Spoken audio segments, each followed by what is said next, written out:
నిన్న ఉదయం నుంచి సాయంత్రం వరకు కాస్త శాంతించిన వరుణుడు రాత్రి విరుచుకుపడ్డాడు. రాత్రి 9 గంటల నుంచి వాన దంచుకొట్టింది.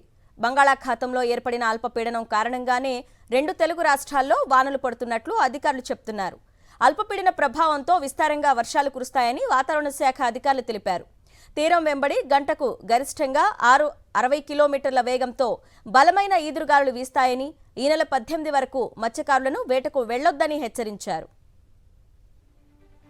నగరంలో కురుస్తున్న భారీ వర్షానికి ఎక్కడ చూసినా రోడ్లపై వర్షపు నీరు చేరి చెరువులను తలపిస్తున్నాయి.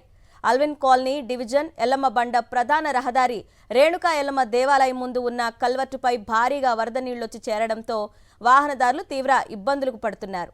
ప్రాణాలు అరచేతిలో పెట్టుకుని ప్రయాణించాల్సిన దుస్థితి వచ్చిందంటూ వాహనదారులు వాపోతున్నారు.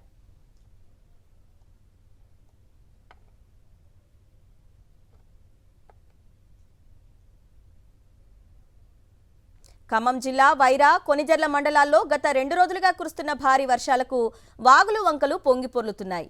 పల్లిపాడు నుండి ఏన్కూరు వెళ్లే రహదారిలో నిమ్మవాగు, పగిడేరు వాగులు ఉగ్రరూపం దాల్చడంతో 15 గ్రామాలకు రాకపోకలు నిలిచిపోయాయి. తనికెళ్ల, తుమ్మలపల్లి, అన్నవరం గ్రామాల్లో వాగులు ఉధృతంగా ప్రవహించి పంట పొలాలు మునిగిపోయాయి.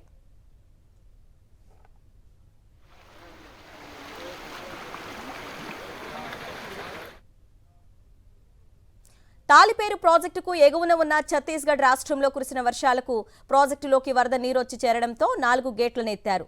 రిజర్వాయర్ పూర్తిస్థాయి నీటి మట్టం 74 మీటర్లు కాగా ప్రస్తుతం నీటి మట్టం 72.40 మీటర్ల వద్ద నీటి మట్టం కొనసాగుతోంది.